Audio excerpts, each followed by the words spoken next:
Ladies and gentlemen, sports fans alike, welcome to another edition of Bill Swirsky's Sports Talk Chicago, one of the couple, two, three best podcasts around. So sit back, grab yourself a cold one and a Polish sausage, park your keister in the French room, and listen to Bill Swirsky's Sports Talk Chicago. In Chicago, you know that all sports rock. The Bears, Hawks, Bulls, Cubs, and Sox. Pick your favorite, you can choose, as long as the Packers lose. For everything you need to know, it's Bill Swirsky, Sports Talk Chicago. Bill Swirsky, Sports Talk Chicago. Hey everybody, welcome to another edition of Bill Swirsky Sports Talk Chicago. This is your hosts, Alex and Sean. On this episode, we've got MLB draft results. Well, at least the early parts of it. A little bit of Bears awesomeness, and a whole lot of Cubness. But first, I'd like to thank our sponsor, the Rockford Ice Hogs. I'd like to congratulate the Rockford Ice Hogs on having a great season, finishing the season as one of the final four teams left standing in the playoffs. Unfortunately, fell a little bit short of winning the Calder Cup, but this is an exciting team, and season tickets go on sale real soon. So head on over to icehogs.com. Tell them Swirsky Sports sent you. Alex. How are we doing? Doing well. I'm sure you are monitoring the MLB draft as well. Yeah, I just saw who the White Sox got, and I saw that the Tigers were picking first overall. MLB.com kind of has a little tracker here, so the top five have already been picked. It was Detroit, San Francisco, Philadelphia, the Sox, and the Reds as the top five picks. Mets, Padres, and Braves have already picked as well. Yes, they have. Just refreshed. I'm on SB Nation. So, yeah, I guess we jump into the White Sox because the Cubs have like another 16 picks left before they go. Yeah, we got quite a ways to go before the Cubs. They're 24th. Yeah. So the White Sox had the fourth overall pick, and they drafted Nick Madrigal from Oregon State. He's a middle infielder, second base, shortstop guy. Little guy, 5'7" frame. Compared to some of the monsters they have on the team. But he is an absolute, just a pure hitting baseball player. Got some sneaky power. But, most places I read talk about how he's going to be a perennial 300 hitter. So it's going to be interesting how the White Sox utilize him, how quickly he comes up in the farm system, and what they do with him when he gets to the pros, because they already have their second base of the future in Yoan Moncada. Yeah, I'm looking at the stats now. I just pulled them up. So looks like he's a junior right now. This year so far, slashing 406, 473, 594, an OPS above 1,000. Last year he batted 380, 449, 532. So he's putting up some pretty dang good numbers, to say the least. No, not to interrupt, but I'm on SB Nation on their tracker. It had the Athletics drafting 9th, and they drafted a guy, and they list his position at quarterback. Oh, really? Is that Kyler Murray? That is Kyler Murray. Yeah, how about that? It's got to be awesome. Is like you're a football player, and they're like, we'll just drop you in the top 10 of the MLB draft too. Yeah, why not? It wasn't Colin Kaepernick drafted by the Cubs? Because he was a pitcher, wasn't he? I think he was a pitcher. He might have been. It was a long time ago, obviously, yeah. but Jeff Samardzija was a wide receiver. Notre Dame. He clearly would not have made more money playing football, but I wonder if he would have gotten more notoriety and been a better player with respect to playing that sport. But it's clearly would not have made more money, because this guy's made poop ton of money. Yes, indeed.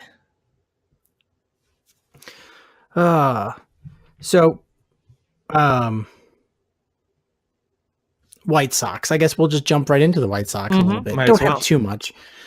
They did the Cubs solid, taking 2 of 3 from the Brew Crew. which is always a good thing. Yes, they did. Very appreciative of that. And they look, I mean, the 2 wins, they looked good. I mean, they're playing a team in Milwaukee that's in first place in a tough division and is playing really well. And the White Sox took care of business. Yeah, I mean, what was the final score yesterday? It wasn't really close. 6-1.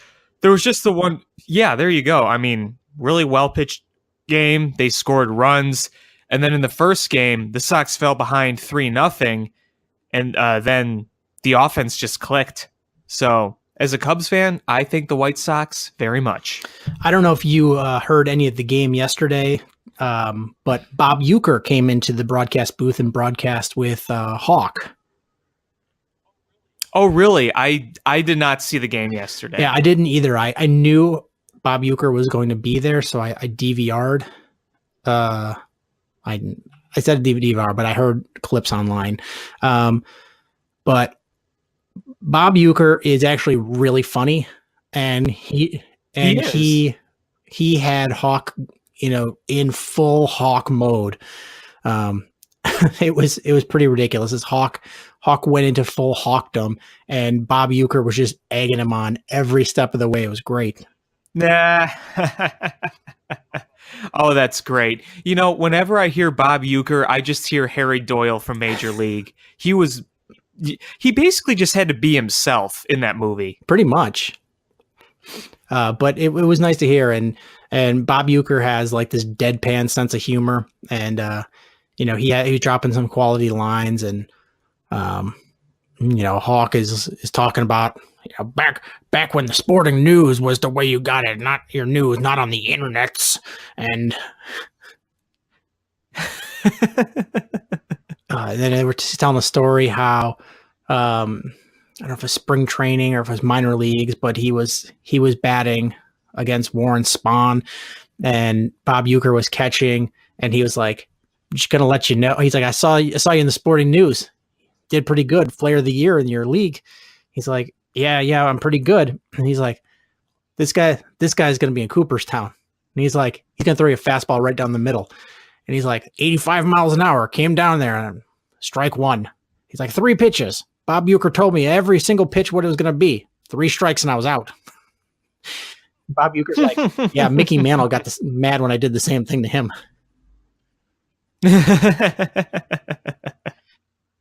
Oh, yeah, that's Bob great. Uecker's funny, and I guess Hawk is tolerable when you've got somebody that's that can wrangle him a little bit with the way Bob Uecker did. But it was nice to hear a little bit. Yeah, I'll have to listen to that. Yeah. But what else with the White Sox? The pitcher that had the hemorrhage came out and pitched the first pitch.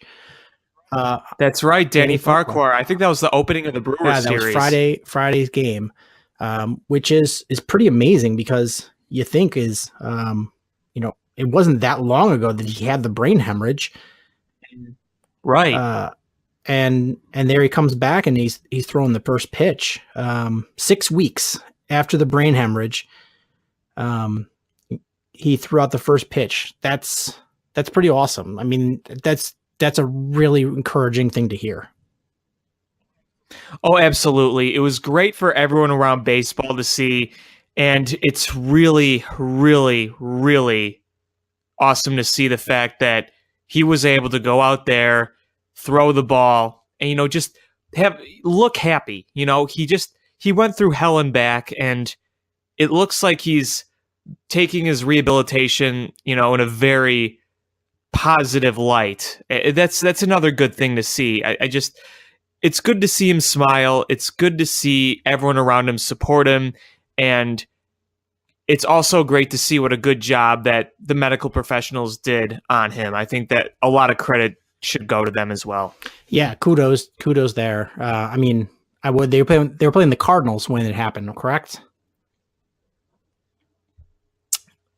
Yeah, the White Sox? I believe they were playing the Cardinals when they were playing the Astros. Astros. Okay, I think. Yeah, I think it was the medical Astros. staff at the stadium, a job. Everybody involved keeping him alive, and now he's 6 weeks later is throwing a pitch. That's hopefully the guy can come back and play again and have a career. That's quality news. Yeah, absolutely. So another thing is I saw an interview recently with Jose Abreu, and he basically was saying that he's not on the White Sox to lose games. And it seems like he's getting a little frustrated with the situation that they're in. I mean, it's been a long road here with how long they've been not a good team, and now you're in a full rebuild. You're statistically one of the worst teams in baseball.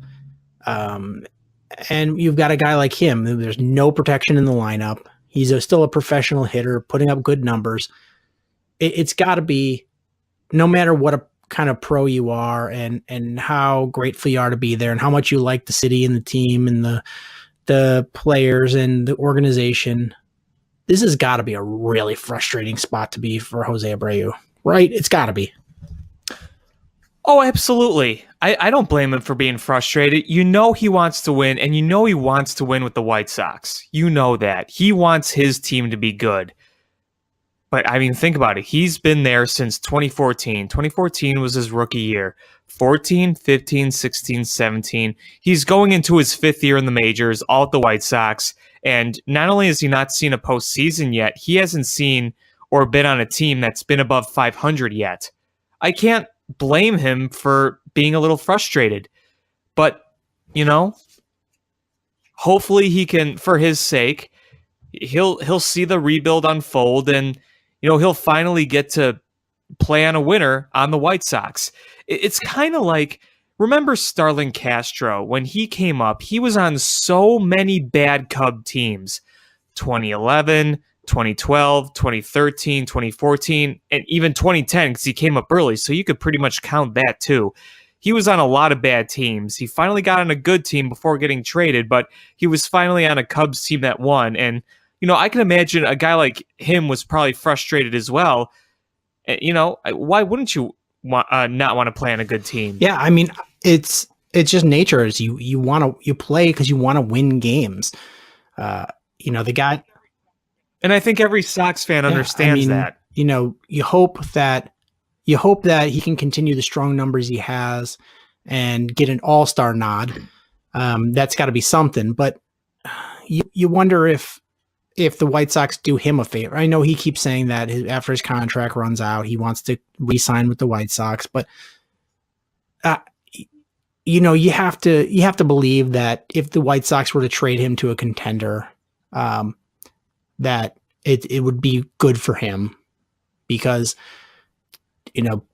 winning games and going to the playoffs, that's huge. I mean, like you said, he has not been on a winning team since he's been in the pros. The closest he's been is a 78-84 record. 78-84 is the best team he's been on in 5 years, and this team is not going to break that record. Right, exactly. It's got to be tough. And you look at the White Sox the past let's say 6-7 years. We'll say back to 2012. 2012 was the last time the White Sox were in a playoff race. And since then you've seen top tier talent like Chris Sale, Jose Abreu, Jose Quintana. They've all been on those teams, and one is still on the White Sox, and the other have moved on to other teams, the Cubs and the Red Sox, and they've played in postseason games. And these are all new things to them last year, because Sale and Quintana have never pitched in the postseason, and Abreu's never played in the postseason. I still think it really is amazing that the White Sox had so much talent, but so little depth not to contend. And it's just one of those things where you're like, You want to see a talent like Abreu play on a winning team, whether it's with the White Sox or it's not. You want to see what he could do in the postseason because he's so talented. Yeah, that's what you'd like to see, because he's arguably the best hitting first baseman in baseball. Oh, he's definitely top And- 5.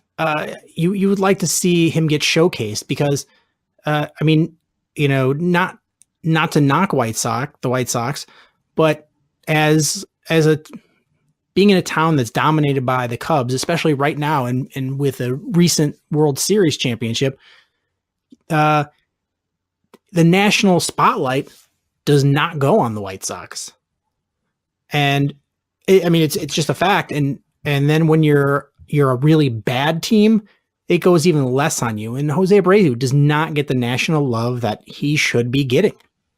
Imagine if Jose Abreu were like on the Red Sox or the Yankees. Like, imagine that. Imagine the difference. Yeah, there would be, fandemonium.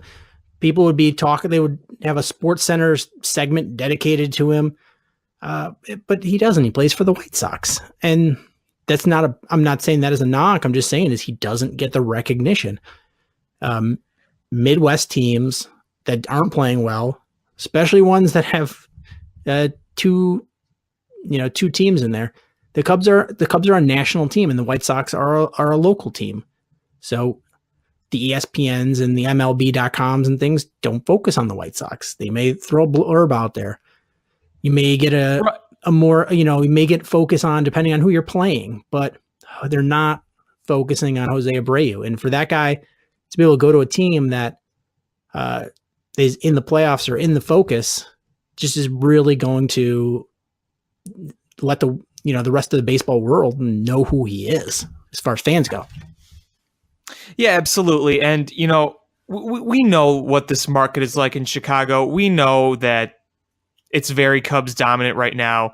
And traditionally, it's always been very high Cubs in terms of, fan population. But, when the White Sox were good in the mid-2000s, they at least got some recognition. But like you said, that's because they were good. So if the White Sox, get better and finally contend, at least he'd be on a winning team, and at least he'd be able to get more of that attention. Now, if he were traded to the Dodgers or the Red Sox or the Yankees or whatever, I mean, that would shoot up right away, because when you're in the Bronx or in Boston, you're going to have the spotlight on you all the time. And there's just a lot of difference in different markets. I mean, look at say, I don't know, think about the late 2000s Brewers when they had the tandem of Ryan Braun and Prince Fielder. That was as good as it gets. But did you see a lot of national attention that like David Ortiz got or that Derek Jeter got? No, you didn't. Yeah, I mean, the one complication here is that with the trade deadline coming up in, I guess, a month and a couple weeks. But what is the need for a first baseman / DH amongst? Not really. Yeah, I mean, there's not a huge need going out there for a playoff team for the. I mean, National League, you don't need DH. And American League, there's not a ton of teams that are just like, oh man, we're DH away, and so I just don't know what his trade market will be. So he might end up staying on the Sox just because. I think he will. I think he will too, but what kind of offer are you going to get for him? If you could get something, a decent offer for him, I'm sure the White Sox would be listening. If you could, yeah, I mean, they'll listen to any offer right now, really. Yeah, absolutely. And if it's a good offer, somebody that gets desperate, then yeah, the White Sox are going to pull the trigger. But if they get crap offers, then why in the world would they trade him? Is these young kids see what a professional hitter looks like. He gets to stay in with a team he's the only team he's known that he likes. But I just don't see the market dictating that the White Sox need to trade him. Yeah, and I don't think they're going to trade him just because the Sox see him as a very important part of this rebuild. I truly believe that. you see the way he interacts positively with the young kids, and you see the way the young kids really respect him. You hear about it all the time. I mean, that's really important. I feel like when the White Sox are good again, whether it's next year, the year after, whatever it is within the next few years where they become contenders again, I think Jose Abreu is going to be there. I really do. And I think that's a good thing for them. I think it's a really good thing. I mean, I don't know how good of a thing it is for him. I mean, it will be once the White Sox are good and he's stuck with it. So, I mean, I think that's the ideal situation for everybody is the White Sox get good and then have Jose Abreu still there. But if this rebuild takes a little longer than you expected, if there's any hiccups or whatever, is Jose Abreu still going to help you at a certain point?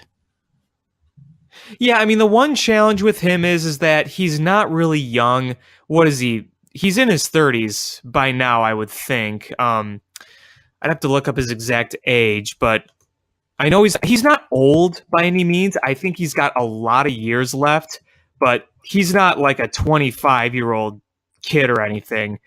Let's see. Yeah, he's 31. So that's not old, but again, that's not really young.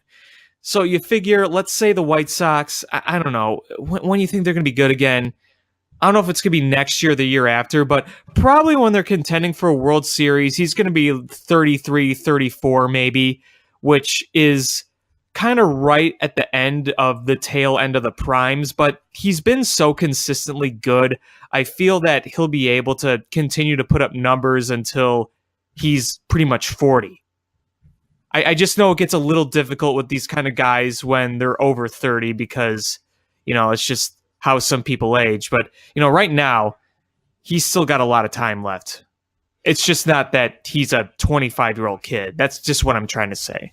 The trick is going to be is after next season when he's a free agent is what value does he think he has as 33-year-old first baseman versus what do the White Sox want to spend for him? Yeah, and that's going to be an interesting thing that you have to look at more because do they think that, okay, we're going to pay him for a long time. Is it going to be worth it with these kids or do we want to develop something? I think it's going to depend on the rebuild. My overall opinion on that is they're going to try their best to re-sign him. I mean, the White Sox, their best option is probably to try to sign him to an extension rather than wait till he's free agent and right. You're because at that point is if you're like, okay, the White Sox can be like, well, we'll offer you a 2-year deal, and he's probably going to want a 5-year deal, right? And do the White Sox want us to tie up that kind of money for 5 years for a guy that age? And then it just gets to be a thing where if you're like, you know what, we announce it like right after the trade deadline. If you're going to keep him, the market's not there, you're going to keep him. Be like, we're going to sign him to a 3-year extension. So that's like after this season, 4 more years. That puts him at like 35, 36. And then, it gives him the security, gives, the White Sox the solid ground to know that they've got this piece in place, and it doesn't lock him up until he's at the absolute end of his rope either. Yeah, exactly. Like I said, I think he's got plenty of time left.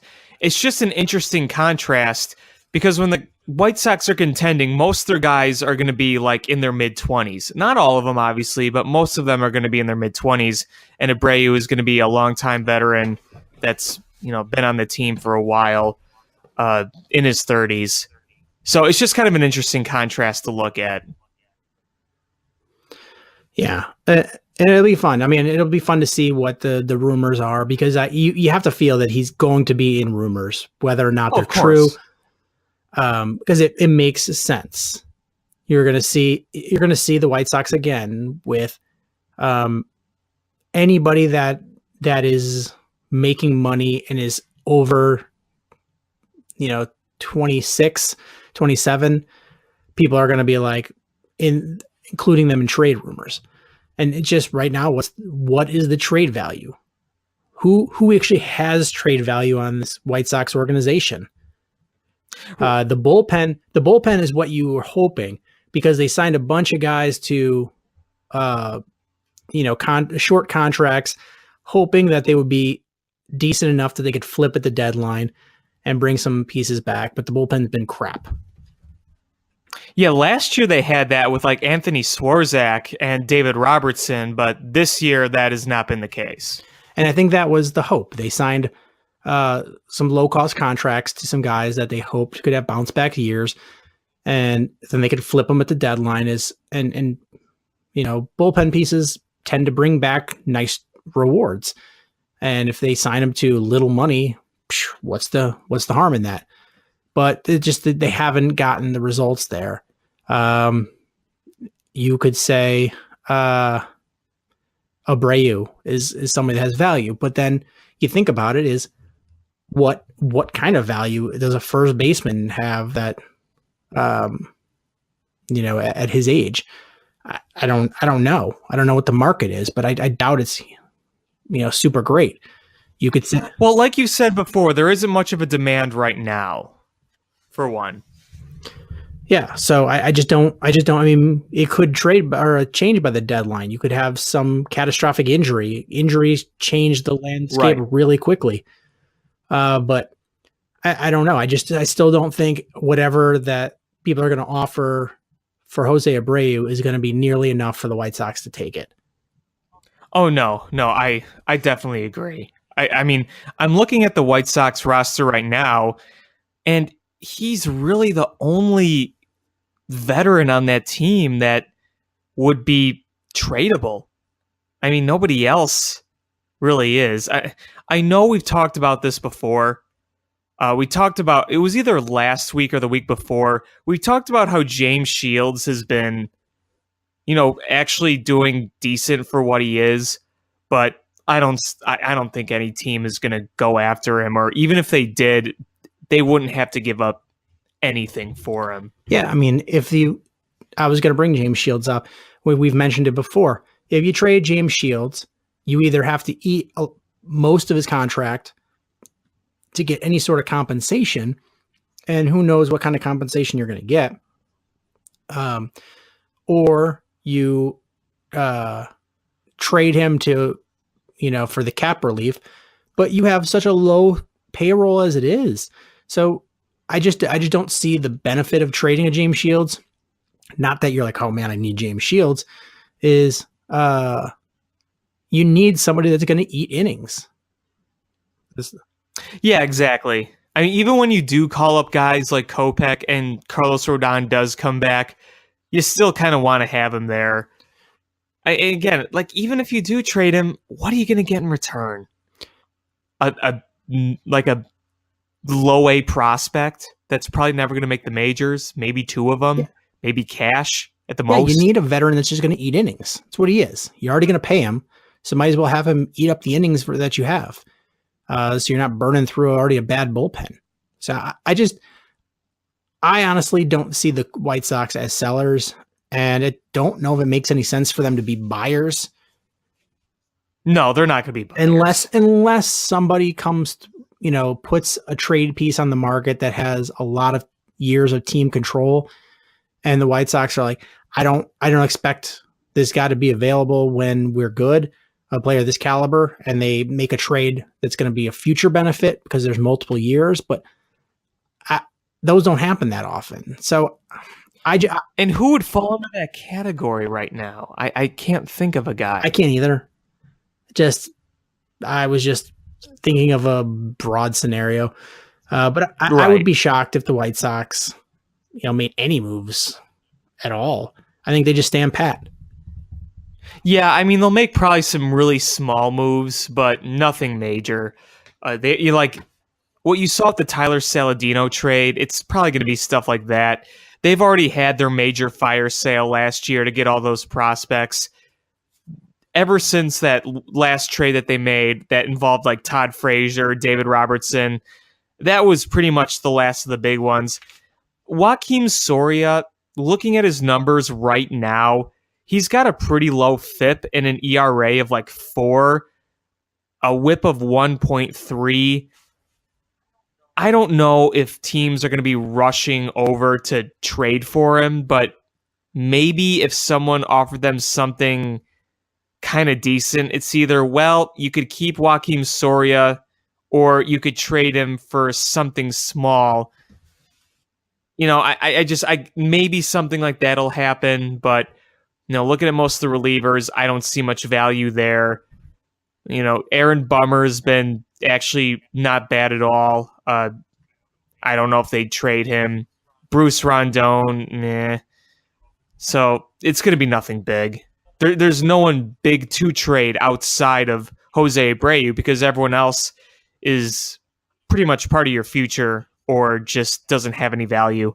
You're not going to get anything for Trace Thompson. You're not going to get anything for Adam Engel. They're going to keep Carlos Sanchez around, I think, because he's been doing pretty good. Anderson, Moncada are all part of your future. So, yeah. The last thing I have for the White Sox, I don't know if you have anything else, is Carlos Rodon had another rehab start and looked decent in it. So you got to expect him to be back in the majors fairly soon. That'll be nice to see. That'll hopefully for the White Sox be, spark to help them get a few wins, make this team a little more fun to watch for the fans. Yeah, he's a guy that's going to be pretty important, and I think oftentimes he gets forgotten, at least lately, just with all these other prospects. But remember, just like a few years ago, Carlos Rodon was the big part of the future. He was a big deal. I still think they called him up too early in 2015, but in the big league time he has played in, you see the promise there. I mean, you see it. Even if the numbers aren't incredible, you see the promise. In 2015 and 23 starts, he had a 3.75 ERA, 3.87 FIP. Those aren't bad numbers. The whip was a little high, 1.44, but you see the potential with the stuff he has, especially that slider that he has. He just has to stay healthy because if he can't stay healthy, then he can't continue to develop. Yeah, I mean, the future was for a while. You already got Chris Sale and Quintana. You're going to add Rodon and Carson Fulmer, and we're right there. You trade those two guys, and Fulmer has not been what you expected him to. Rodon has been, hit or miss and has had injuries. But if you can get him back on track, because the guy's got filthy stuff, if you could get him to come anywhere near his potential, even if Fulmer ends up being a bullpen arm, middle bullpen arm, you've got Kopech, you've got Giolito, you've got Cease, you've got other guys in the minors that suddenly are like, this could be a good rotation a couple years down the road. Yeah, for sure. The nice thing is that even though I do stand by the statement of he's going to be very important for this rebuild, Carlos Rodon, that is, at least there's a little bit more wiggle room in the organization because you've added so many more arms like the guys you just mentioned. But, even with that wiggle room, it's really, I think, important for the White Sox that Rodon turns out good. Oh, I think it's huge. I think if Carlos Rodon, when he comes back up, looks good, that changes the trajectory of when the White Sox are good. If he gets injured again, or he doesn't look very good, or is really inconsistent, I don't think that has a bearing on the fact the White Sox will be good in a couple years. It'll just change how fast they are good. Yeah, and I think that's fair. And I also think that it should be fair for fans and for baseball, observers or whatever. I doubt that Rodon's going to come back and pitch 7, 8, 10 plus strikeout games right off the bat. He's been injured for a while, so it's probably in everyone's best interest to kind of have a a little bit of a expectation barrier. Be like, okay, he's just coming back.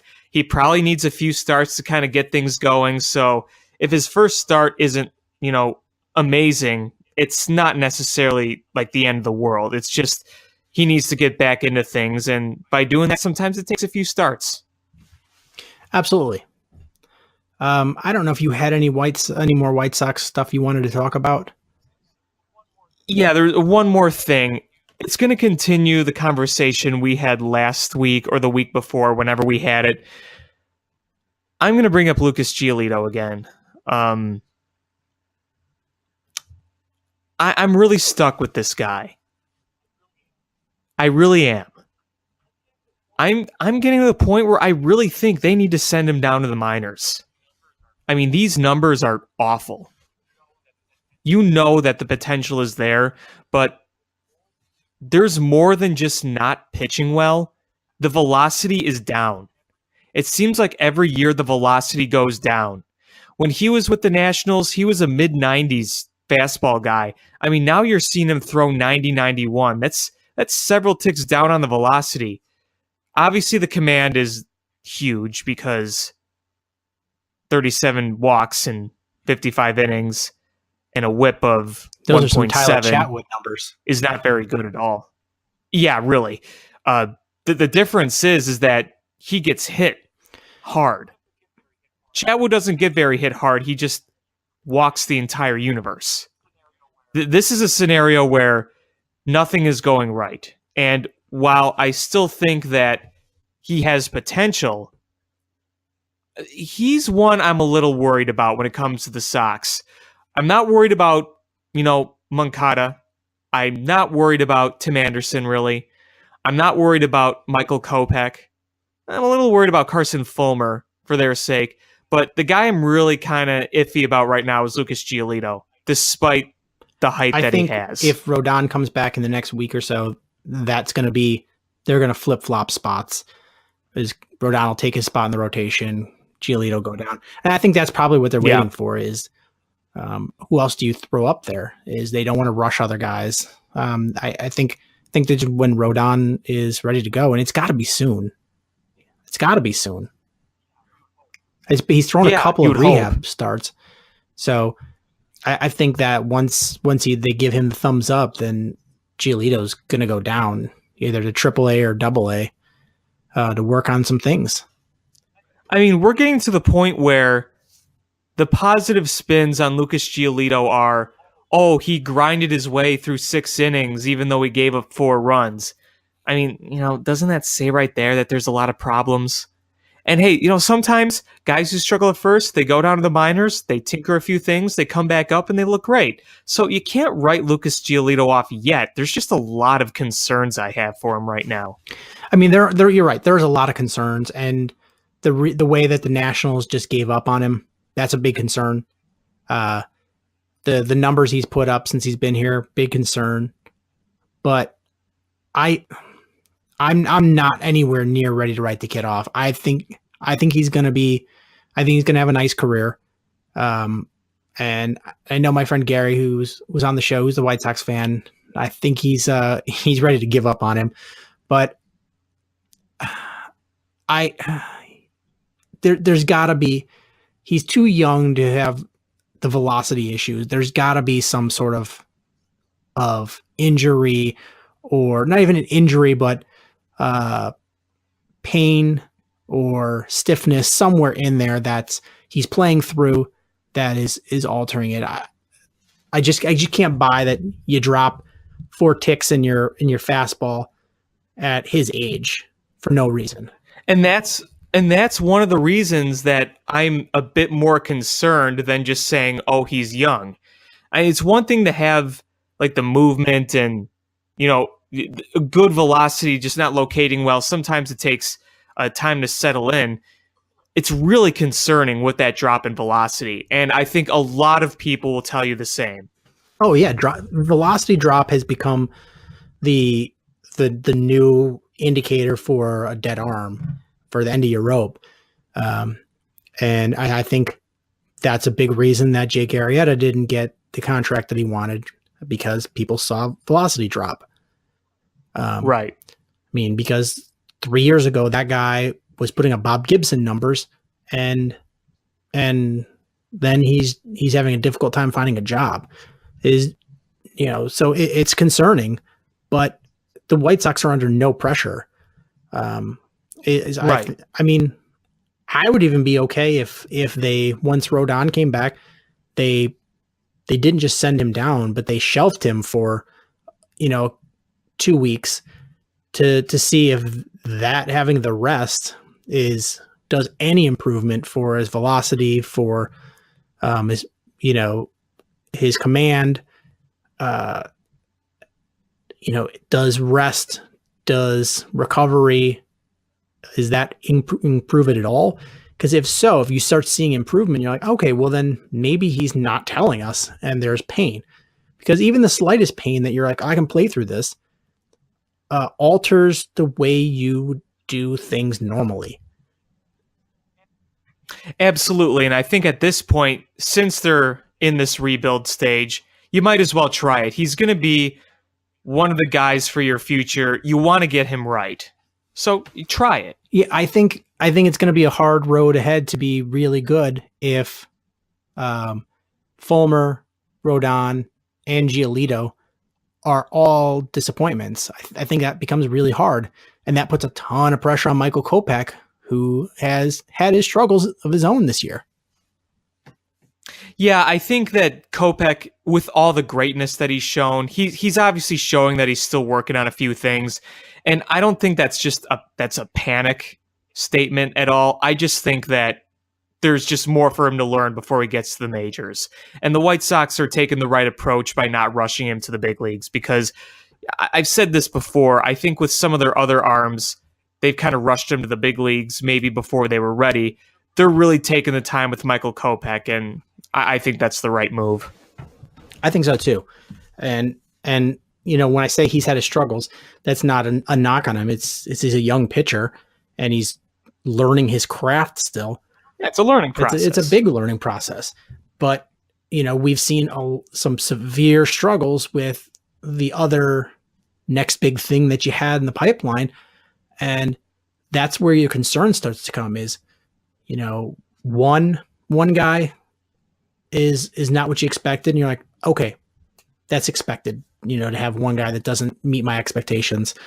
Two of them, like, okay, well, we had a bunch. Then it's three, and then that's concerning because then it's the guys that you have to rely on are further and further down in the minors, which makes your rebuild process look longer and longer.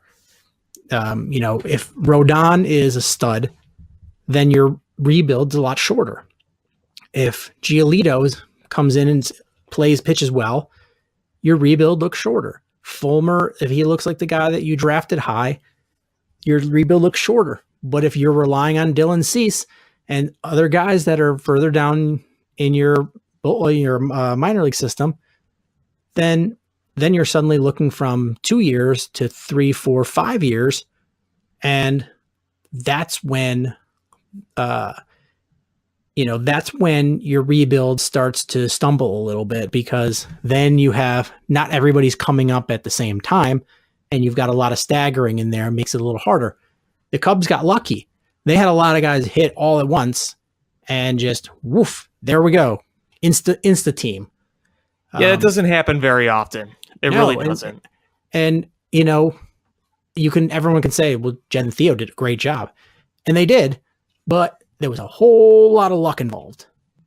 Yeah, I mean, to an extent, there's luck involved in everything when it comes to sports. But I mean, you're absolutely right. They were fortunate to get everything clicking at the right time.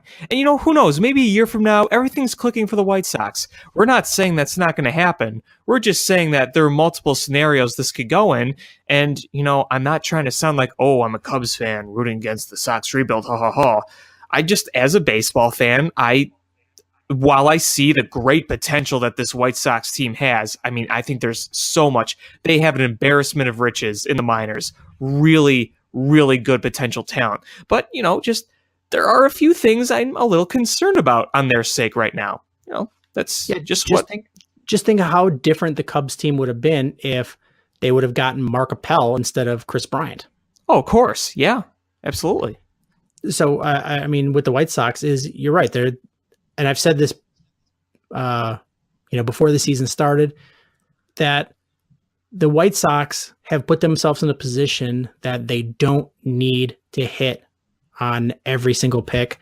They don't need they don't need to, even 2 out of 3 is if they get half of these guys to hit, to click, then they're going to be a good team. So they've put themselves in a position of being able to play the odds. The Cubs had so many hits that they were able to make trades with the other minor league players that they had and fill in holes. So it's just how you work it. And I root for the White Sox to win. I hope that this rebuild comes to fruition. Yeah, I love a good rebuild. But I'm just stating I have a few concerns, and you can't blame me, because White Sox fans, I'm sure you have the same concerns over Rodon, Fulmer, and Giolito. Yep. I think a lot of people do. And it's not necessarily doubts, it's just some concerns. It may make things a little more complicated, but I think that what White Sox have the luxury of doing is looking at all the prospects that look incredible. Eloy Jimenez looks incredible. Dylan Cease looks incredible. I think Nathan Rutherford is looking pretty good. And even with some of the struggles of Michael Kopech, he's shown a lot of good stuff. So there's a lot of positives to look at for the White Sox rebuild here. There are just some concerns right now. There's going to be goods and bads, concerns and not concerns in all these rebuilds. It's just kind of sorting them out. Absolutely. Did you have any more White Sox that you wanted to talk about? No, I think that pretty much covers it. I want to talk a little bit of Bears. There's not a ton going on, but the first, I probably would have skipped over them, except, but the Bears made a super classy move, and I don't know if you read about it or heard about it. Oh, I did. So Zach Miller, who is an absolute fan favorite and got robbed by the NFL in a touchdown catch that he probably ended his career with. I'm still disgusted by that. And just a really bad injury. The Bears, he's a free agent. The Bears signed him to a 1-year contract.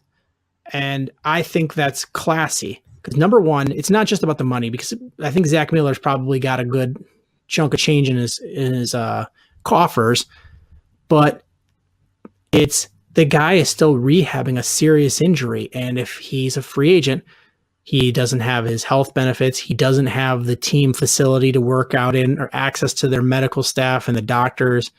The Bears sign him to that contract, and he has access to all of that. He's getting rehab and getting stronger and having any surgery he needs covered by the team. That was such a classy thing to do. Yeah, it really was. When I saw that notification this morning, I just got a big smile on my face. I'm such a Zach Miller fan. He was a guy that always played hard. Let's face it, he made some really big even though the Bears have been bad, watching him on that 2015 team make some of those really good catches and just some big plays, that was fun to watch.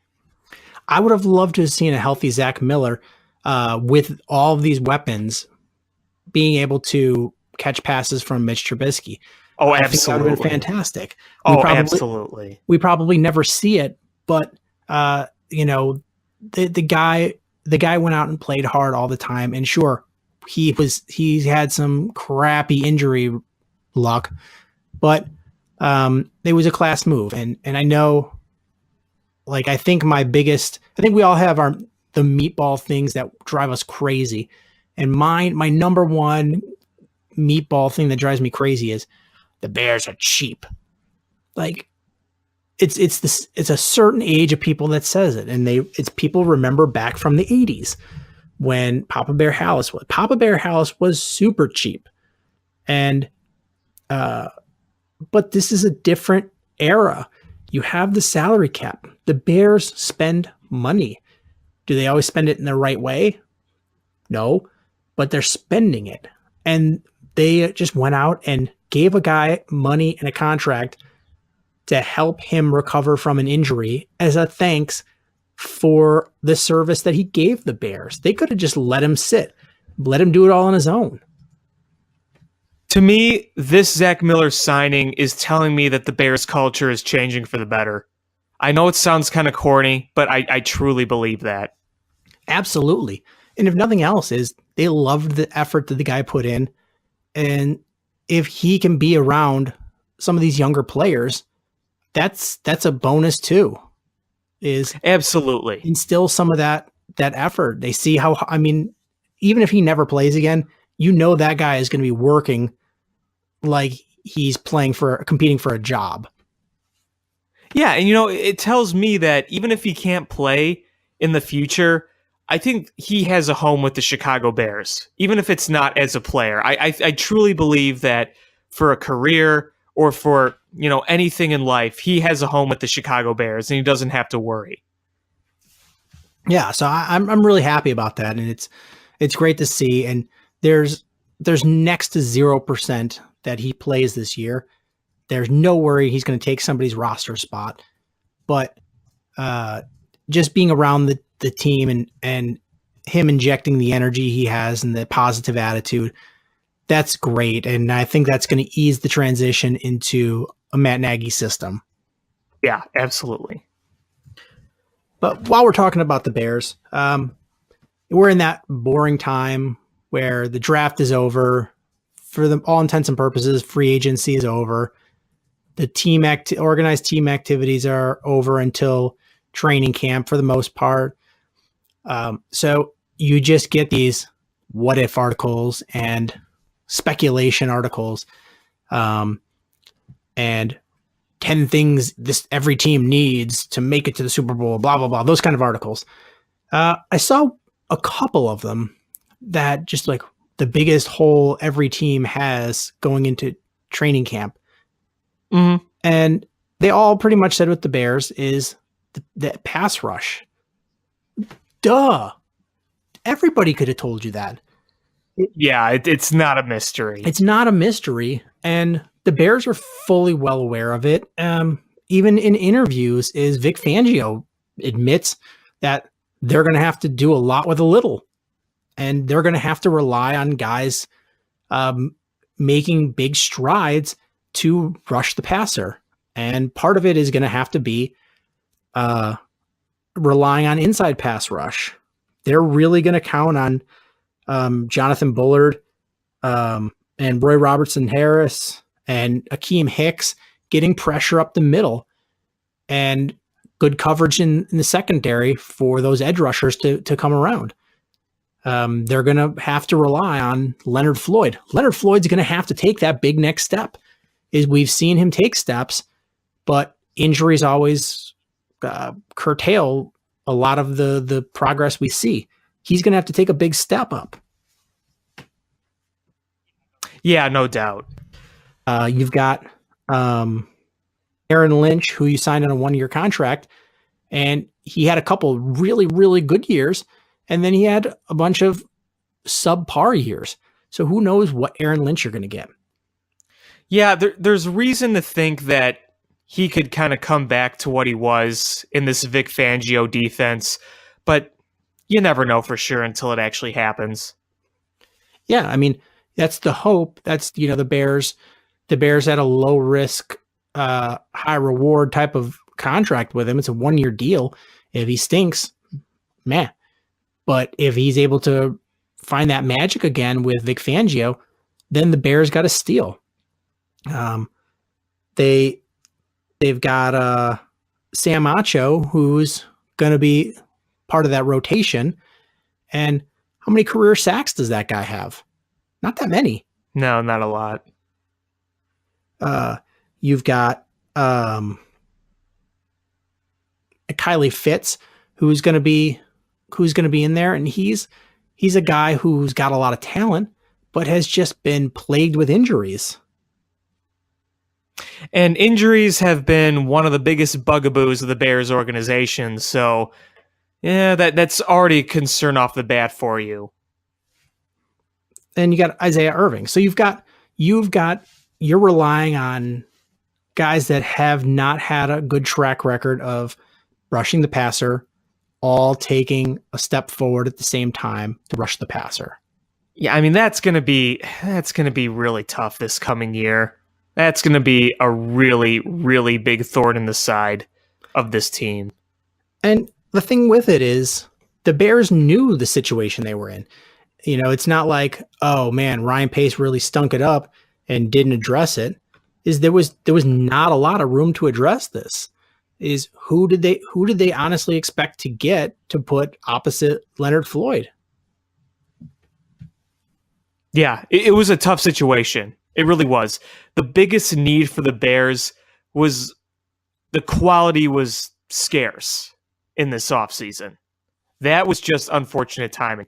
Luckily, the Bears made the most of filling out the rest of their holes, whether it was the draft, whether it was signing, but this big glaring issue, it was really tough to fill in an essential need when the ingredients to fill those holes really were scarce. I mean, the two ways you get players, through the draft and through free agency. Who was available in free agency? Your options were DeMarcus Lawrence, who got franchise tagged, so he became unavailable. And then you had a bunch of guys who are situational rushers, and they're only going to sign with a team that is right there for, competing for a Super Bowl, because they're not going to be playing every down. They just want to come in situationally, rush the passer, and the Bears don't need a guy like that. They need a guy that's going to play a lot of snaps. So, right. I mean, when I think the hottest commodity as far as edge rushing was like a 40-year-old Julius Peppers, that tells you a whole lot about that free agent class. Exactly. And it's what you're really going to re-sign Julius Peppers again. What is he, 40 now? How old is that guy? Yeah, you're not going to do that. It doesn't make any sense. I think he could still perform because the guy's a freak. But you're a young team on the rise. You can't take a gamble with a guy that age. It doesn't make any sense. I still think he can play, but it doesn't make any sense for this Bears organization. Right? Maybe if someone signed him for a contender signed him for some depth, yeah, but not this Bears team. Absolutely. And in the draft is it was a very weak edge rushing class. So you either traded up to get Bradley Chubb, or you sit back and go, well, we'll see what falls to us. There just wasn't a whole lot of good edge rushers. It was a lot of cross your fingers and hopefuls. And so the Bears went out and got good playmakers that they could count on rather than cross your finger guys. And I think that's the right approach. Like I said, I love what they've done this offseason. And it's hard for me to be mad at them for not really improving that edge rush, because that was a really tall task. It's really hard to do that. Yeah, this is not a team that anybody expects to compete for a Super Bowl this year. They probably, I wouldn't be surprised if they finish last in the division again, because it's a really good division. But they're going to be much more competitive, and it gives them another season of having a decent draft pick. They'll probably pick in the top 15, and they have the opportunity to go and get a pass rusher, because adding a quality pass rusher to a team that had a year to grow under this offense and another year to grow under Fangio's defense, you put a pass rusher in there, maybe throw another offensive tackle in there, and suddenly then you're ready to compete. Yeah, absolutely. It's you're putting yourself in a position to be competitive until you can get all the pieces you want. Yep. That's a good way to put it. And the last thing I had with the Bears is, I guess two. One is I'm hearing things like, oh, yeah, how are you going to call Mitchell Trubisky the future of this team? And the guy was ranked in, the bottom third of starting quarterbacks as far as efficiency ratings, blah, blah, blah. The guy played 12 games in college. 12 games or 13. He came in with a terrible offensive coaching staff, no weapons, and a pretty busted up offensive line. And there were games where they were just like, yeah, we're not going to throw it. We're not going to throw it at all. You want to throw it 3 times? Whatever. But That game against the Panthers, my goodness, even though they won that game, oh my God. what a terrible situation he was in. Then some, Awful. Yeah, now, and you still saw so many good signs. And you're like, I like what I'm seeing, and he's getting better. Now you're going to put him with an offensive coach in a quarterback-friendly system with weapons. And you're going to see the progression. It's called educated optimism. It's not blind optimism. We're like, oh, I hope this 7th round quarterback we got is going to be the next Tom Brady. No, this was a 2nd overall pick in the draft, and you saw progression from him. Did you see what you wanted to see? No, of course not. But you saw, take the handcuffs off the kid. Give him some people to throw it to that can catch the ball and actually make a play. The Bears, he was thrown to guys that don't even have jobs now. And that's who he was. You were handcuffing his arm, you were handcuffing his athleticism, you were handcuffing every skill that he potentially brings to an NFL game. And who was it that was supposed to be teaching him how to be an NFL quarterback? Who won that coaching staff? Mark Sanchez. Yeah, Mark Sanchez, who was a Reuter, and a butt fumbler. But that's who you're like, well, we'll bring in Mark Sanchez to teach him how to be a quarterback. Come on. Put in an offensive system. Bring in a real offensive coordinator. I'm starting to believe that the coaching staff last year was just still in the mind of, oh, Mike Lennon's on the field. Like, our approach this year is basically going to cater to Mike Lennon. Oh, Mitch Trubisky's out there. Okay, we're still going to play like Mike Lennon is out there. I mean, I kind of have that feeling. Whether it was subconscious or deliberate, I don't know, but it just kind of seemed like that was the case looking back at it. I just don't know how you can see what you saw from Trubisky and see all of the things that they put around him and still be like, yeah, we don't have a quarterback. We got crap. It's terrible. Blah. I just don't. I don't know. Oh, you can't say I don't that. know how you can say that unless it's just you want to set your expectations so low that you can't be disappointed.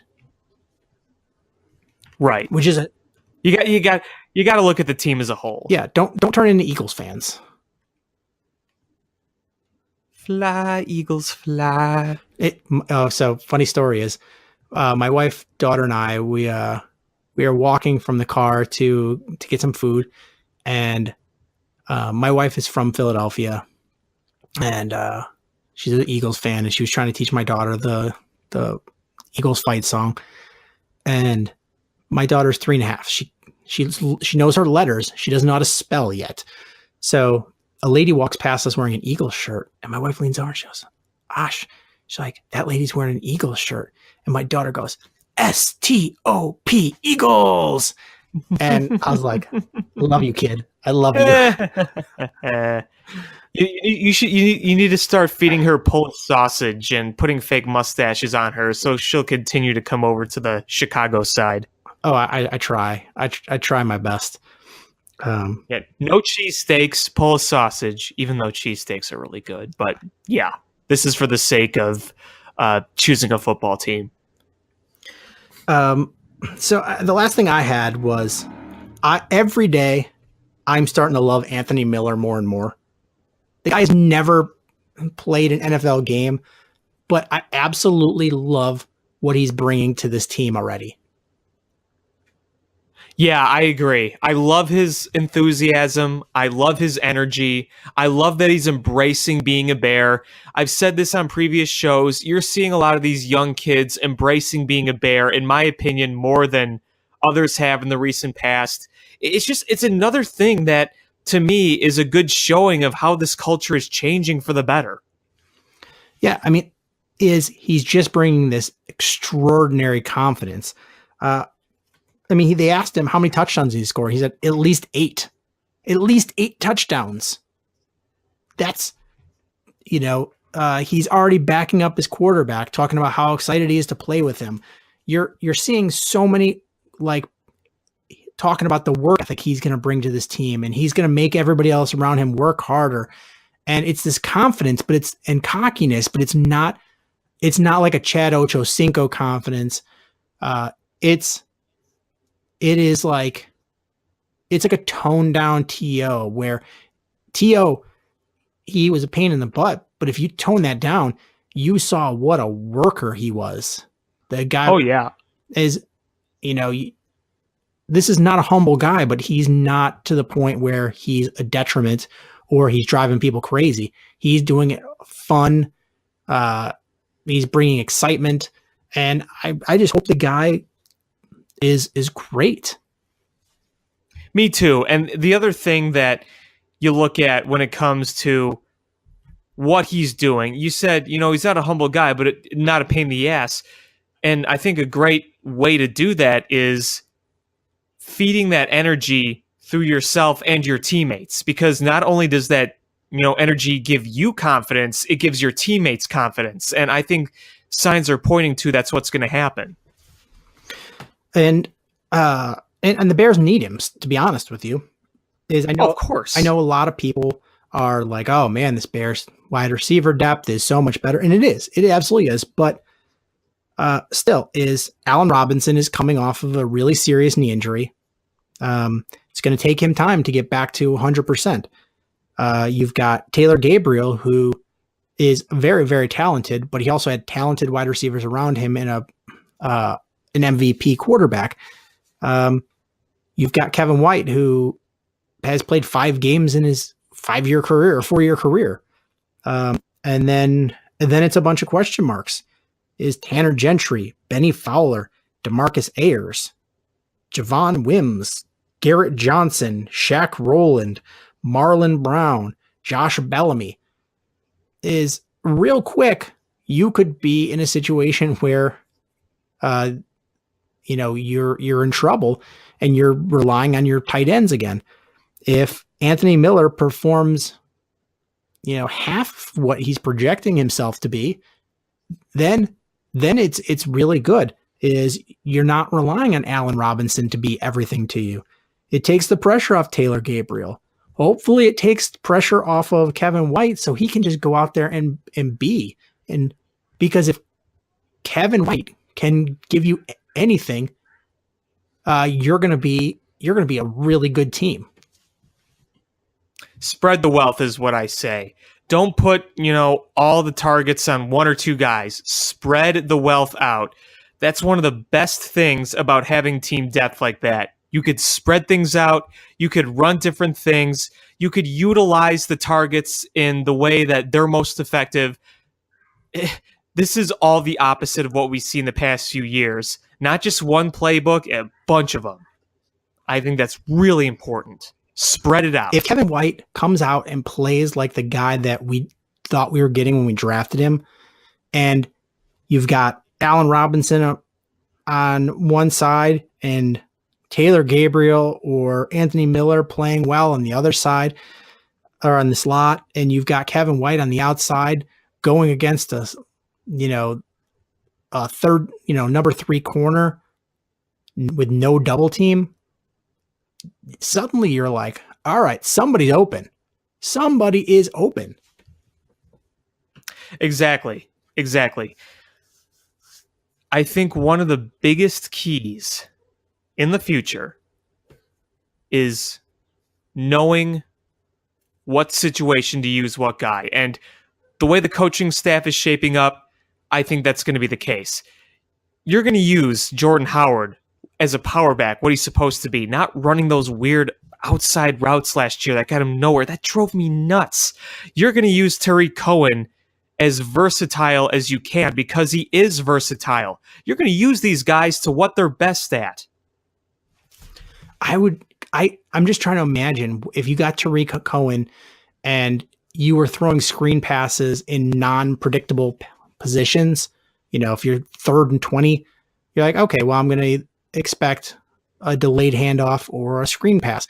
But if it's 2nd and 3 and you're throwing this screen pass and you get him in open space with some of these athletic offensive linemen, wow, you're going to see explosive plays. For sure. It's just chilling to think about. I'm really looking forward to this season. This is always the time I get overly excited for the Bears, and I always say I'm looking forward to this, but the way you see the distribution of talent, the way you see how this team is approaching themselves philosophically and their attitude, it gives you more optimism than we've had in a while. Obviously there's still part of me that's holding my breath. I realize that since these guys are young, there's going to be a lot of growing pains, but you see the potential. And, in concerns of Kevin White, I think it's a win if he's just serviceable at this point. He doesn't have to be great, but if he's a serviceable, decent guy, I'll take it. Absolutely. That's all I'm asking, is him to be healthy and to be a serviceable guy. I want his job to be to make sure he's just healthy enough and good enough to keep Josh Bellamy as a special teamer. That's all he should be, because we've seen him do some good things on the special teams, but just keep him there. He's also lost his games by dropping balls that hit him in the hands. Well, yeah, I mean, as a receiver, yes. But as a special teamer, great. Yeah. Is you keep two wide receivers to be your special teamers, and then Allen Robinson, Kevin White, Taylor Gabriel, Anthony Miller as your actual receivers. And if you get healthy Kevin White, who cares if he's number 4 and you're paying him, number 1 money? Is you've got the cap room and it's all about winning. Those are the types of things you can do when you have a quarterback on a rookie contract. Right on. So let's talk All right. Cubbies. And I'm going to refresh quick to see if the Cubs have drafted yet. They're getting close. They're getting very close. Yeah, they're on Cubs pick 24th, and the Brewers are at 21 are on the clock now. Brewers just picked Bryce Terang. So the Rockies have to pick, then the Yankees, and then the Cubs. So yeah, by the time by the time you listen to this, you'll already know and read about it. But we'll be out talking live as soon as they pick. So is everything hunky dory now with the Cubs having won 6 of 7? I think it's a good trend. I definitely think it's a good trend. We're seeing the team play more to its potential, and I think more importantly, we're seeing the starting pitching really come around, even though Yu Darvish is currently injured, even though Tyler Chatwood has had his struggles. You're seeing greatness from John Lester. You're seeing Kyle Hendricks overall be good. Despite a few problems with the long ball, he's still been doing overall a good job. And, I don't think he gets enough credit, and I think he got a bad end of the stick the other week, but I think Jose Quintana is looking a lot more like Jose Quintana. So the steps are being taken in the right direction. I definitely believe that. I think you're right. Is there steps in the right direction? Do I think they've got a long way to go? Oh yeah. For one, Darvish could go out there and be healthy. He's been on the 10-day disabled list for 10 days now, and I don't think he's thrown in any sort of off of a mound or anything like that, as far as I've read. I don't know if you've heard any different. Yeah, it's taken a little longer for him to start throwing. The initial news was a lot better than we feared, because there was fear that it was going to be a Tommy John surgery, and not only was that going to sideline him for this year, but really make you question how he was going to be in the future. But it was inflammation, not structural damage. And still, inflammation is still a little scary. But inflammation of course. goes away. And as long as there's no structural damage, you hope a little rest and, some anti-inflammatory agents, and you're back to normal. Quintana, you're starting to see a little better of, but if you can get Quintana, the Quintana that you traded for, the White Sox Quintana that led the team in ERA and just couldn't get any runs. Now he leads the team in runs, but can't keep his ERA low. Well, I really liked what I've seen the past few starts from him, and if you take away those starts against Atlanta, his ERA is a lot lower. So I'm not as worried as some people are about him. Obviously, you want him to find some consistency, but again, I think overall lately he's looked pretty good. Yeah, and if you can get some, some other guys to hit, Chris Bryant, the power numbers are down a little bit, but I mean, as far as home runs, but his OPS is right on his career numbers. So he's hitting well. Javi Baez is doing everything you expect him to do. And more, I think. I mean, he's got 14 home runs already. I think he's leading at least the National League, if not baseball, in RBIs. Yeah, he's leading the team, no doubt. And I mean, he stole home the other day. Yes, he did. The guy is just excitement on the field. But Rizzo, nowhere near where you need him to be. You've still got, although you're seeing some signs of life with Jason Hayward, you're not getting what you expect out of him. Happ is still striking out a lot. Russell is not playing where you want him to be. And there's fear that he is who he is. And he's day-to-day with a hand injury. So, I mean, there's still a lot of room for improvement on this team. And they have the same number. They're tied in the loss column with the Brewers. Here's a few things I'm just going to comment on here. In terms of Anthony Rizzo, he's looked a lot better lately. He's right now 245. His on base is 350. His slugging is 413. Yeah, you're going to want him to get a little higher, but I think he's coming around. I'm not really worried about him.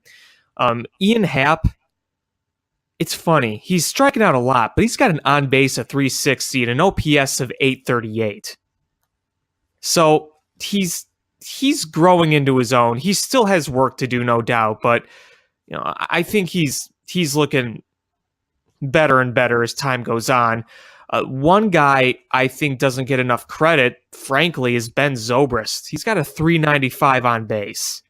And he has a good at bat every time. He's been great. And another guy that's not getting the credit, I mean, I don't know, depends on who you listen to, is Albert Almora. Oh, God, yeah. I mean, that guy is something else. He is who he is, but you like who he is. He's a hard baseball player. He's a high average guy. He's not going to get the walk numbers you want, but he just comes up clutch, and he's a really good defensive player. Yeah, he is. He makes those catches out there look really, really good. I mean, he makes it look easy. Not just good, he makes it look easy. The way he just runs it down so smoothly, I love watching him field. There's one more guy I want to talk about, and I think that he doesn't always get enough credit. Maybe from Cubs fans, but not other people. You probably know who I'm talking about. Wilson Contreras? No. Okay, I don't know who. Kyle Schwarber. Oh, yeah. So he's quietly put up some nice numbers and some quality at bats, especially considering. You know what? If you took out last year, he probably gets all the credit nationally that you expect from him. But because of last year and all the struggles, people just wrote him off. Right, exactly. That's what I'm saying. So it's nice to see. I mean, even when he's had dips in that average, the at bats have looked nice. a lefty swing should look natural. I don't know why. They should look like a thing of beauty. And last year it just, he looked terrible. And this year, even when he's missing, the swing looks nice. Yeah, I mean, everything is looking better. And you got to think that stint in AAA helped him with things a little bit. He probably also had a lot of help from his teammates, his coaching, continues to have that today. So I like what I'm seeing from him. I mean, he's got a 384 on base. His OPS is 902. Yeah, you got to love that. And the defense has gotten a lot better.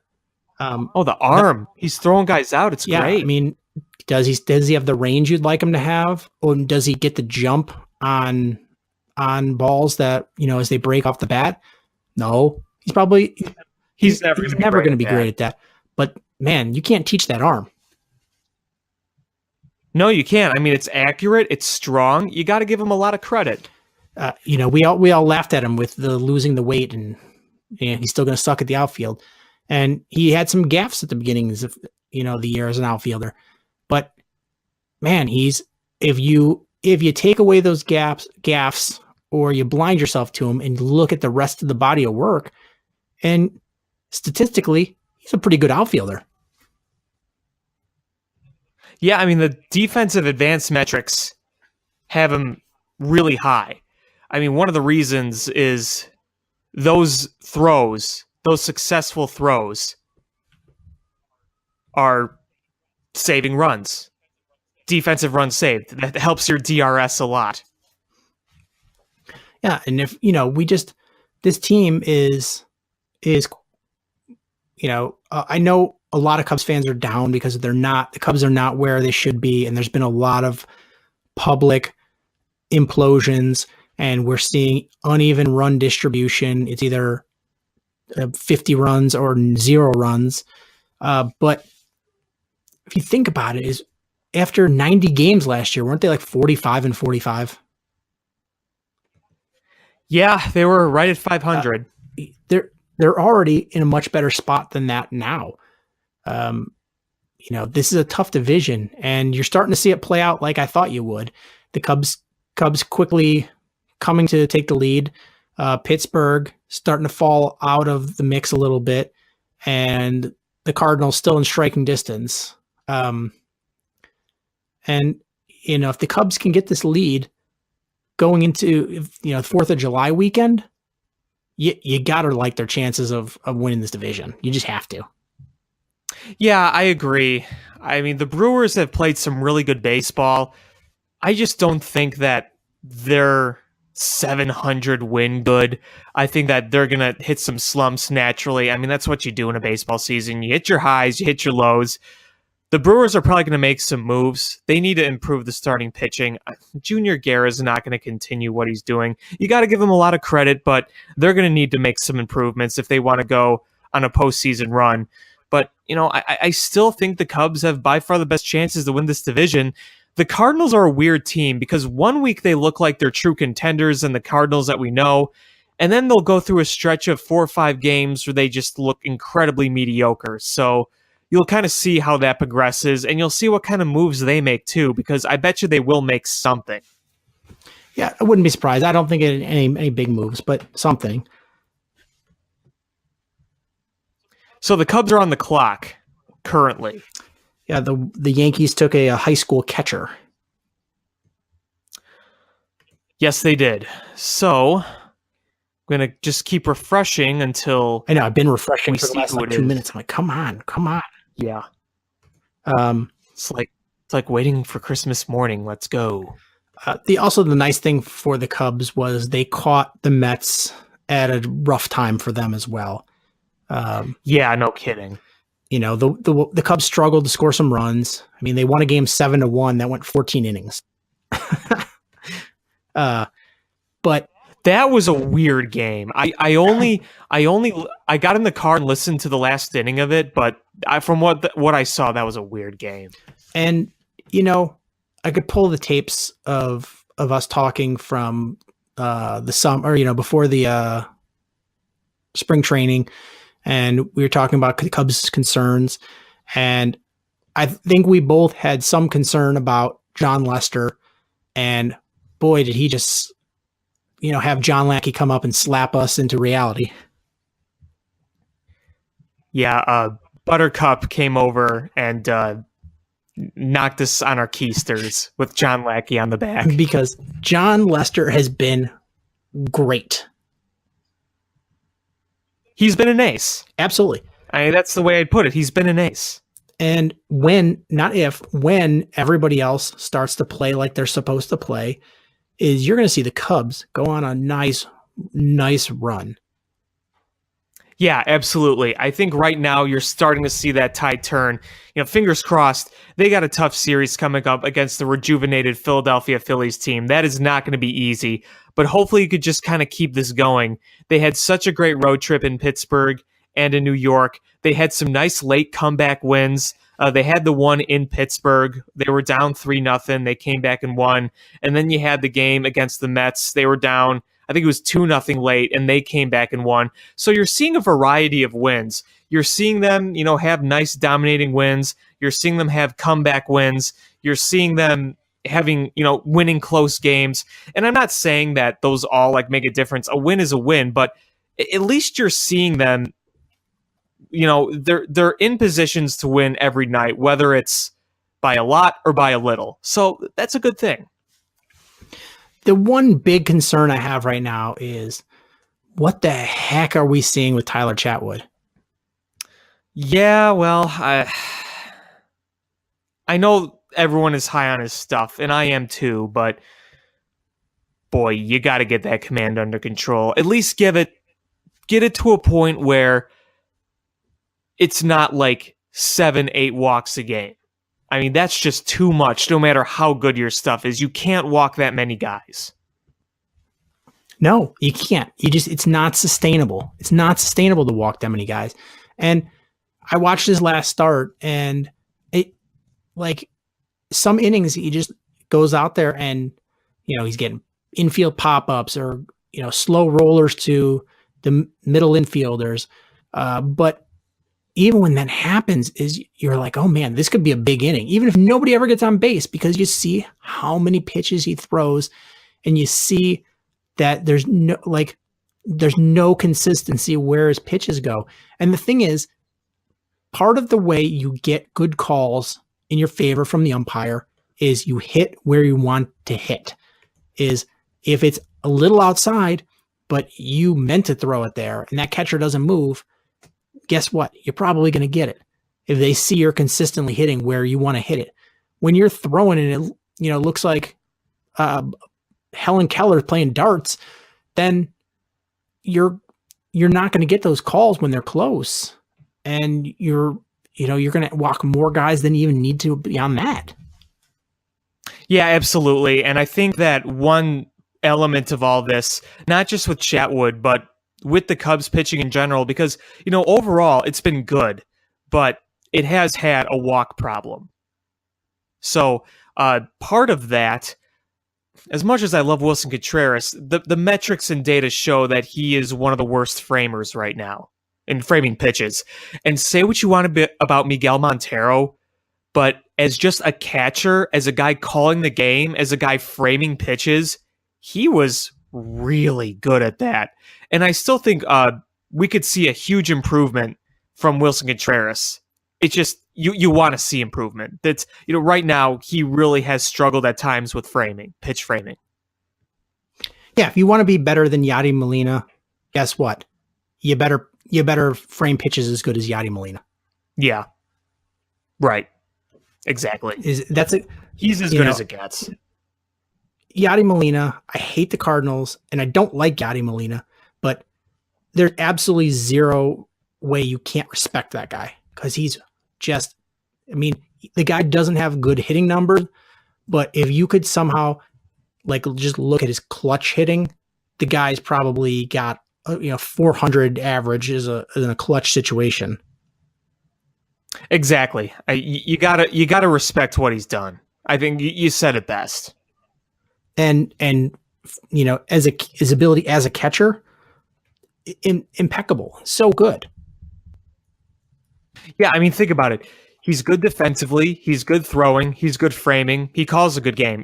All the elements are there in terms of just being a good catcher in the majors. Absolutely. So yeah, Wilson Contreras does have room to grow there. You see, I mean, he carries a bat as a whole better than Yachty. He's got as good of an arm as Yachty, but that behind the plate ability is just, it's got to improve. Does he have the years behind the plate as Yachty? No, Not even close. Not even close. I mean, it says change of position, but still, it's you've got to see sustained improvement. Yeah, absolutely, no doubt. Couldn't agree more. I'm sorry. Go ahead. And I was going to say is, you expected more because of he was able to catch John Lester, and John Lester's gotten comfortable with him, and you're like, oh, that's a good sign. That's a good sign. But you've had your struggles with calling games for Kyle Hendricks and Yu Darvish and Chatwood. So your game's got to step up a little bit as a catcher. Yeah, absolutely. I think that you will definitely see some improvement there. He wants to improve his game. I think he's got the talent too, but we need to see it. I hate knocking Wilson Contreras because of a lot of the stuff that he does bring, but the fact of the matter is the pitch framing just has to be better. Again, that's one thing that I don't think helps this Cubs high walk rate as a pitching staff. Even though overall they have been effective, the walks are really high. And the Cubs have a new first-round draft pick. What is it? Horner? Nico Horner? Shortstop? Yep. Shortstop. Out of Stanford. Right. Stanford shortstop. I don't know anything about this guy, so I'm looking it up on the Google. Yeah, I have no idea who this is. As much as I love baseball, as much as I love stats, I'm not really one on looking at the draft prospects. I don't have a lot of knowledge on that. Let's see. So when I'm looking at on Twitter, just saying what I've seen on Twitter, the reaction is kind of meh.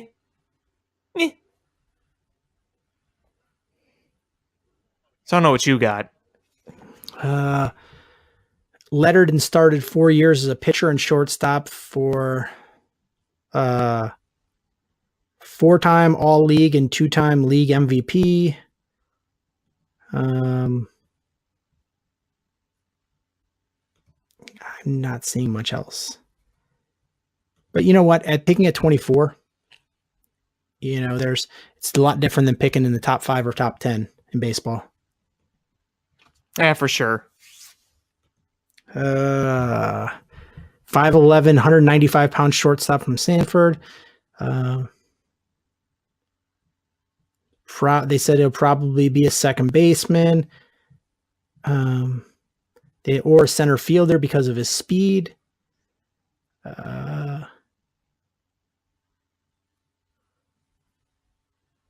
He's got gap power. A line drive hitter with a 345 average.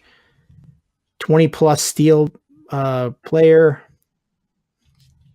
So he's a speedy guy. He's something that, the Cubs don't have they got Almora, but they don't have a lot of line drive hitters. No, it's more of from what I'm hearing, he's more of a line drive hitter than a power hitter. I want to make one quick point before I bring up another point that we just sort of led into, which is dumb on my part, but whatever, is the Cubs had some nice wins, but the rest of this month is going to be tough. I think today is the last day they have off for the rest of the month. And then they've got series against the Phillies, series against Brewers, series against St. Louis, series against Pittsburgh, and 2 series against the Dodgers, who I don't care how bad they're playing, they are still the Dodgers. Yeah, it's a pretty brutal month. It's going to be tough. The Cubs don't have to, you want them to win as much as you can, but I think the key here is just playing solid baseball enough for you just keep pace with things. Keep pace with the Brewers. Hope you overpass them. Just continue to play better fundamental baseball because we've seen that lately. I think the key for this is win those division games. Oh yeah, for sure. I think they have 2 games at the end of the month against the Twins. Those should be wins. I'll be at one of those. Oh, nice.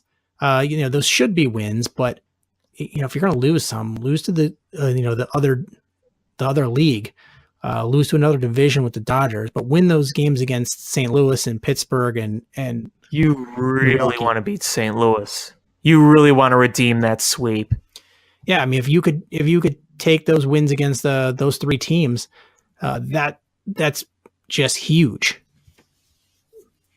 I hadn't looked at the long schedule, but I flipped my Cubs calendar today at work, and I was like, "Holy crap! Look at the rest of this month's schedule." Yeah, it's what's good is that the last month the Cubs were able to take advantage of a lighter schedule, so they did good with that. Now you got to take care of business against the tougher opponents. They would be in a much tougher situation if they didn't take care of business like they should have. Luckily they did. So, you just got to keep it going. Just keep it going. Win those division series, especially the Cardinals and the Brewers. Luckily, I believe that Cardinals series is at home, right? That's at Wrigley Field.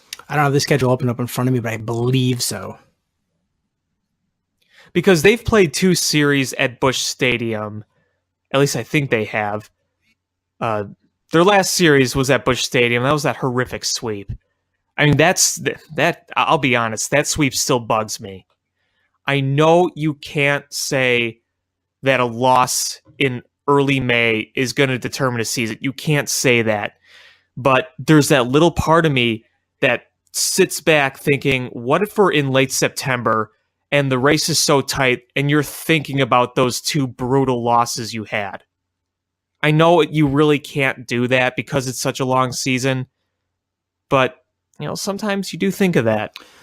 The last thing I had to talk about was, I don't know if you caught any of the John Smoltz stuff during the Cubs broadcast.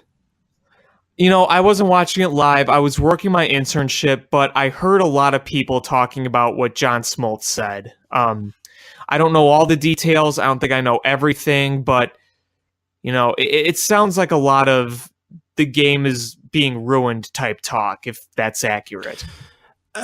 Yes and no. I mean, before I actually heard what he said, I heard it described as old man talk or get off my lawn talk. Right, me too. But when I heard it, it had rationale behind it, which kind of took it out of the get off my lawn talk. Is, he talks about, like, statistically what's happening is home runs are up, singles are down, strikeouts are up, walks are up. Yeah, I mean, that's all true. You're not seeing guys make contact. He was talking about selfish at bats. He's like, if you have a guy on third with less than 2 outs, just make contact. Just make contact. Even if you just hit a dribbler to the second baseman, you're probably going to score that guy. But instead, guys are just swinging hard, and he's calling those selfish at bats. And to be honest, it's true. And it's funny because the whole time he was talking about this is Ian Happ struck out.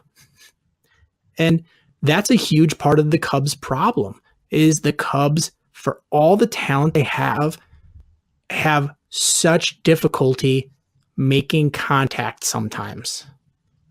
Well, they're a team that relies a lot on slugging and power, and they're a team that gets overexcited, I think, sometimes in certain situations and can try to do a little too much. It doesn't help that right now this era of baseball is so home run friendly. You know what I mean? It's just kind of part of their philosophy. I don't think that's ever going to change. No, but it is frustrating. Is we talk about how much. I think the Cubs are one of the top teams in the league in total runs scored. But yeah, they are. but we've talked about when you break it down is they're hitting it in bunches. Every scoring is in bunches and not even across the board where you sort of need it. And think about how poorly the Cubs hit with runners in scoring position, and you get so many strikeouts with runners in scoring position in less than 2 outs. In situations where statistically you're supposed to have a run, at least one run score like 80% of the time, and the Cubs are striking out and not getting any runs, and it's frustrating. And sometimes you're like, home run is real nice, but the odds of you hitting a home run versus striking out is not in your favor. If you could just make some contact. I think that's why fans love having Zobrist and Almora up to plate in those situations, is because those are and Tommy La Stella. Those are all contact hitters. Yeah, I mean, there's a lot of times when the RISP is very frustrating for this team, where they're just hacking away loosely, and even when they don't strike out, sometimes they'll hack away and hit a weak pop-up, or they'll foul out, or a weak ground ball. I mean, that does get very, very frustrating. I can agree with that. And so, do I think everything's doom and gloom like John Smoltz is saying? No, but he's got a lot of points. The way the league is going is you can look past strikeouts, because you're looking at home runs. You're looking at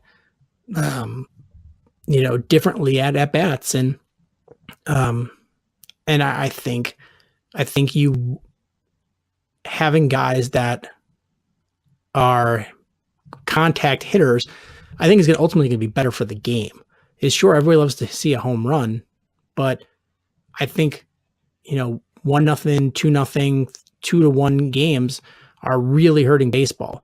I think baseball purists love those games, but millennials and non-baseball fans want to see runs, no matter how they're scored. They want to see exciting plays. Yeah, people like home runs, the dazzling plays, a lot of runs. I truly believe that that's what a lot of people like, and I don't think there's anything wrong with liking that. I like it. I like when my team hits a lot and my pitcher strikes out a lot. Yeah, I mean, I'm a baseball fan, so I'll appreciate a 1-0 game for what it is, as long as it's a quality game. It's not like a sloppy game where it's taking forever and you have 87 pitcher changes. I just want to see good baseball. But I realize that I'm not the average fan, and the average fan wants to see something more exciting. They want something that they can flip to and get, hot take videos. They want to see the web gems. They want to see, exciting play with a guy hit a double with runners on second and third. Like they want to see those types of things. Home runs are fun when you're at the game, but in a highlight reel, they're not nearly as fun as an active play where the fielder's got to go get it, and then the runner is trying to take an extra base. Yeah, I think there's a lot of perspectives on baseball today, and things that people like, things that people don't like. It's interesting how the game is changing. I'll say that, and I do feel like a lot of it has to do with the supposed juiced balls. I think there's so much evidence that the ball is different, and that alone is changing the game right there. I think one of the biggest factors is that the ball is different, and there's a lot of evidence to support it. Well, I don't really have anything else to talk about. I don't know if you had any more Cubs stuff that you wanted to talk about. I think we should probably bring up one of the elephants in the room from last week, something that a lot of people are talking about, if you catch my drift. Yeah, go for it. So, the Rizzo slide. A lot of differing opinions on it. I'd almost completely forgot this happened since the last show. It's so out of my mind already. Yeah, my whole thing with it is, it's obvious to me that the rules are not very clear. And I think that's a problem. Rob Manfred should go say, hey, maybe we should worry a little less about pitch clocks and mound visits right now, and maybe talk a little bit more about the rules. Make them clear.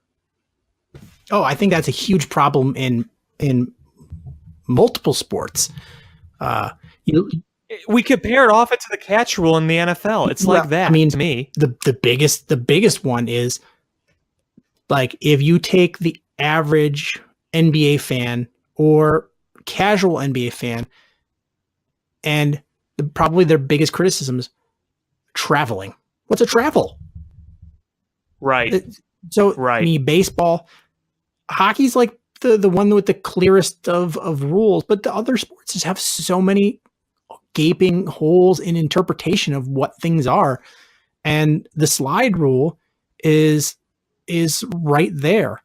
Like, you should be able to define it. And if in any sort of interpretation should be a situation where, like, granted, you can't put into words every single sort of situation that happens, but you can put a framework, and you can have your officials and umpires, you can have them spend the off season reviewing video.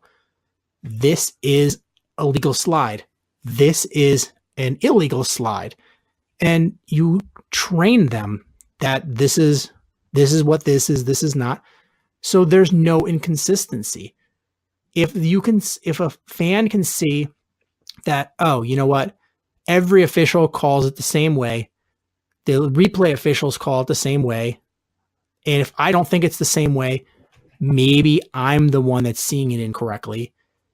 It's versus all the on-field officials call it legal. The replay official calls it legal. And then Major League Baseball goes, nah, not legal. That means they don't know what you're doing. Exactly. They're doing. That's the frustrating part. That's a huge problem. That really is. I mean, if replay or the officials on the field huddle and they agree with the player slide, they go to the replay agrees with it.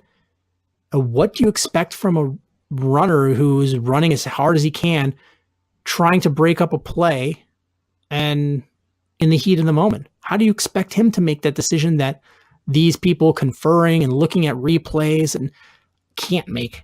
Like, I don't understand what Major League Baseball has expectations for. And if the rules aren't clear, then there are players not always bracing for contact, and some people think that the contact is okay, so that makes it even more dangerous.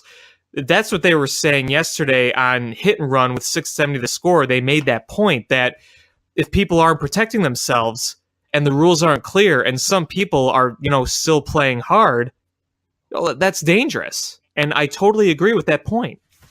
Yeah, I mean, and if you ask my opinion about it, if you look at it's a legal slide because it was called so after replay. It was a legal slide. It follows the letters of the rule.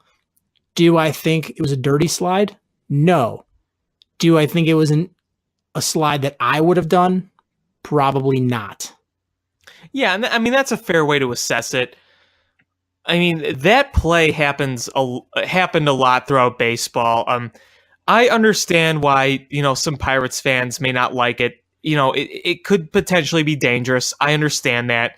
But there was no intent for Rizzo to hurt anybody. He was just trying to play hard. I mean, taking out somebody is something that baseball players have done for a long, long time. But at the end of the day, if you want to get rid of that, then make the rule clear.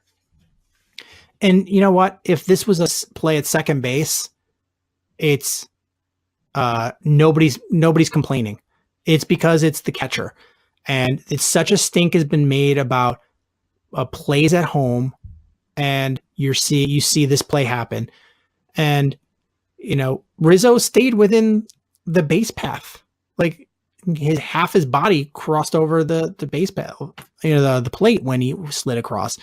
He put his leg out to try to disrupt the throw. It just sucks. Is like he's a really big guy that runs really well for a big guy. And you get, when that happens, is you get, a lot of momentum you're going your way. Probably hit the catcher harder than he expected to. But you know what? Is it helped the Cubs score runs? Yeah, it did. It scored 2. I'm just glad that the catcher was okay. I never want to see anyone get hurt. And it would have been a lot worse, I think, in the eye than it already was if he had been seriously hurt. So luckily he wasn't.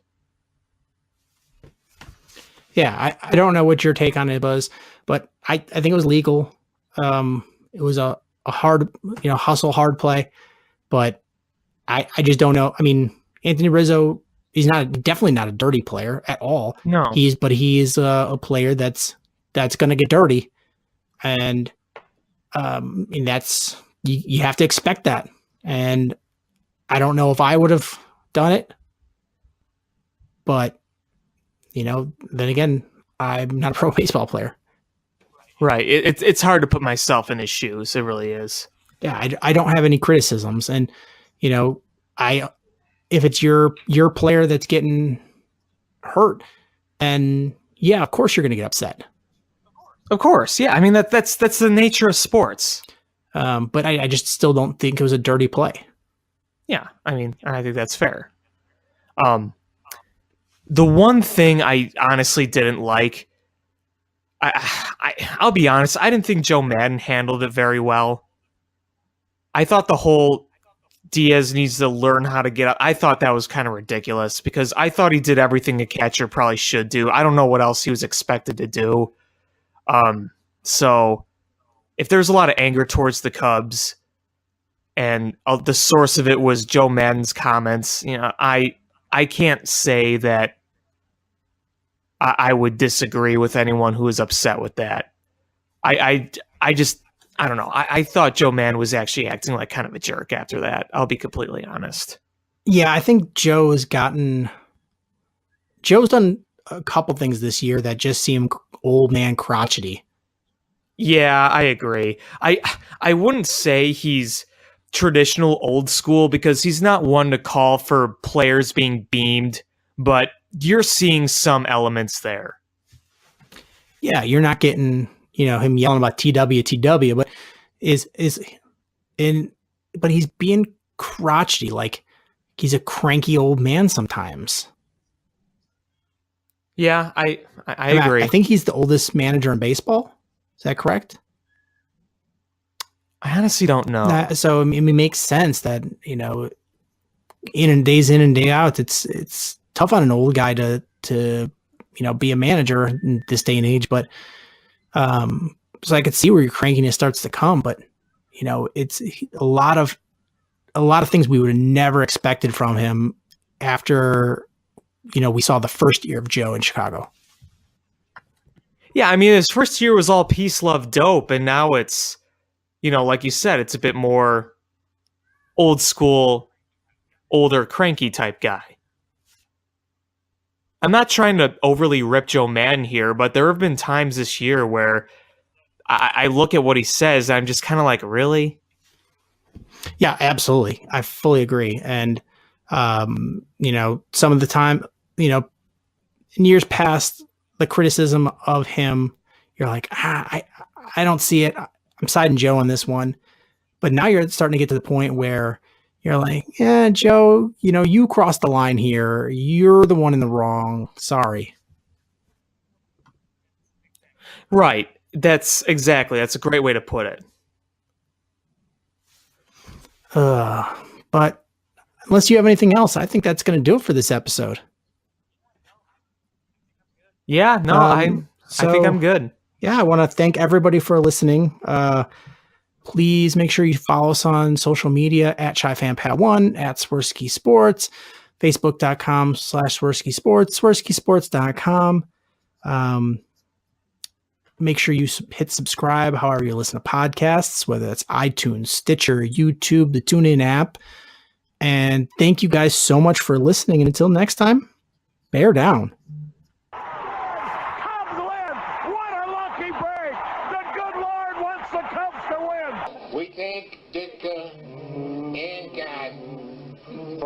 have provided. Cubs win! Cubs win! Cubs win! Oh, I don't want her. You can have her. She's a Packer fan. She can't fit in my van.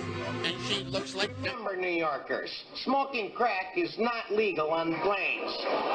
Bears 31 to -7. the Bears. Oh, when the Bears go bearing down.